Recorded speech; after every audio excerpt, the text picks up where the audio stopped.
Hello guys! Dito kami ngayon sa MOA. Pupunta kami ng loob ng MOA. Hello!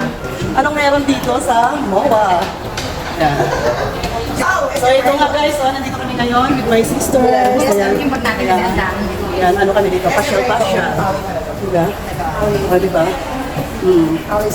Hangin sa labas, kaya haggardness ang aming mga beauty. So ito talaga ang sadya namin sa MOA guys, kasi napanamin to sa YouTube. Open na daw tong Sky Garden at MOA, kaya ito talagang sinadya namin puntahan. So ito na nga, maganda pala dito magtambay paghapon guys, kasi napakahangin at saka talagang dito makikita mo yung Manila Bay sunset.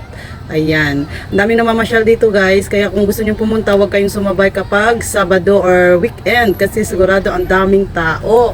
So pumunta kami dito weekdays, kaya ganun pa lang ang taong nakasalumuhan namin dyan sa Sky Garden MOA. So maraming pang pamilya guys, nagpipiknik sila dito, kaya talagang nag-i-enjoy. Kung gusto niyo makita ang paglubog ng Manila sunset, dito kayo tumambay guys, kasi dito talaga makikita mo buo. Ayan, kaya madaming nakatambay dito kapag alas 4 ng hapon hanggang paggabi, kasi napakahangin guys at saka napaka-relaxing ng lugar. Ayan, maraming mga pamilya ang nakatambay dito, pero kami saglit na kami guys kasi nga lalayo pang aming uwian. So ayan nga guys, tingnan nyo, napakaganda ng Manila Bay sunset. Ayan, kitang-kita talaga siya kapag dito ka sa itaas ng Sky MOA Garden. Ayan. Kailan nandito siya na-open guys, kaya kung kayo ay interesadong bumisita, punta na kayo, pero huwag kayong sumabay ng weekend kasi siguradong napakaraming tao. At saka yan nga guys, kitang-kita nyo, napakalinis ng Manila Bay. Hindi na siya kagaya dati na puro basura ang makikita mo dyan.